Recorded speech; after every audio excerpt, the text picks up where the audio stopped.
Hi, Rory Stuart here, and I wanted to talk about an interesting idea with an example that you'll find in the rhythm book, Superimposition and Subdivision, Metric Modulation, Field Modulation and Displacement. How's that for a long book title? So when you're doing rhythmic superimpositions, sometimes you can have what you might call a middle layer. It could be a hidden layer, or it could be a middle layer that you actually hear that's a conduit to making the superimposition. And there's a wonderful piece by composer and saxophonist Noah Becker called Struff, which is in the book, and we got Noah here to show us. Cool, thank you. Okay, I'm here to talk today about my piece Struff, and Struff has 3 different rhythmic layers in it. There's a bottom sort of foundational layer, there's a middle layer that functions as a polyrhythm against that bottom layer, and then there's a top layer that relates in a fairly simple way to that middle layer and a fairly complex way to the bottom layer, but the middle layer allows that top layer to happen easily. And the net feeling of all 3 of these layers together is kind of the vibe of the piece. The bottom layer is a simple shuffle in triple time, so just like this.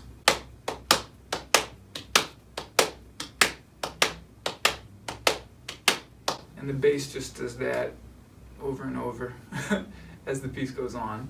So 4 beats is like this. 1, 2, 3, 4, 1, 2, 3, 4. So if we take those 4 notes of the bass line and we place 3 evenly spaced notes against that, we get this. 1, 2, 3, 1, 2, 3, 1, 2, 3, 4, 1, 2, 3. And against 5 beats of that bass line, we also do 3 evenly spaced notes. We get this. 1, 2, 3. 1, 2, 3. 1, 2, 3, 4, 5. 1, 2, 3. Just like that. You can see how the 3 is working, how the 5 is working, and all these things go together.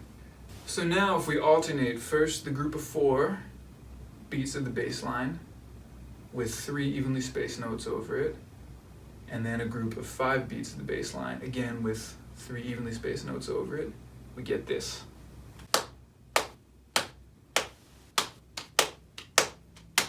One, 2, 3. 1, 2, 3. 1, 2, 3. 1, 2, 3.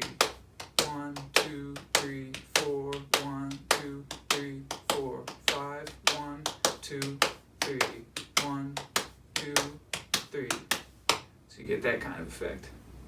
And now the top line, with our 3 notes stretched over 4 beats and then 3 notes stretched over 5 beats, our top line functions as a measure of 3/4 with subdivisions at the 16th note level that get stretched out according to the duration of those 3 beats. So 3 notes over 4 beats, and then 3 kind of superimposed beats with 16th notes on top of those 3 even divisions.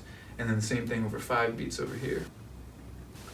5 underlying beats, 3 evenly spaced notes over those 5 beats, and then a superimposed 3 beats, like a stretchy 3/4 with 16th note subdivisions over those 3 evenly spaced notes.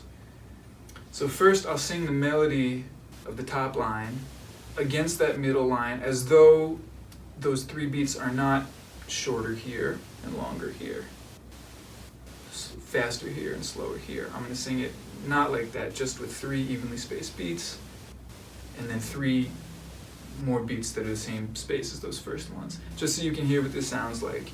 And then I'll put them all together, all 3 layers, and you'll really get the effect.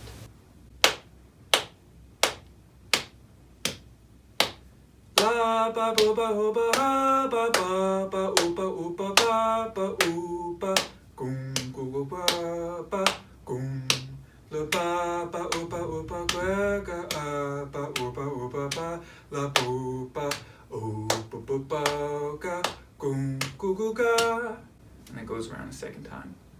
So now to put all 3 of these things together, we've got that shuffling bass line, just like that, and I'm just gonna do on the beat for that. I won't do both parts of the bass line.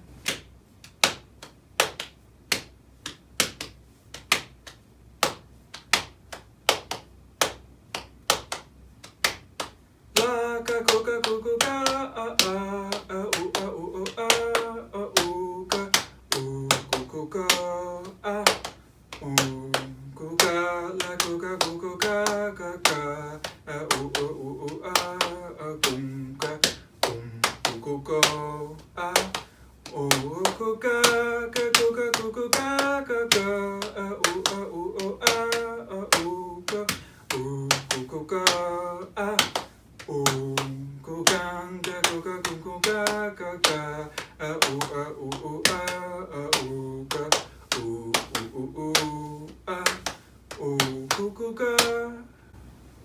just like that. Thanks for listening. I hope you'll check out more about these ideas in the book, and I hope you'll check out more of Noah's music. Noah Becker, thank you. Thank you.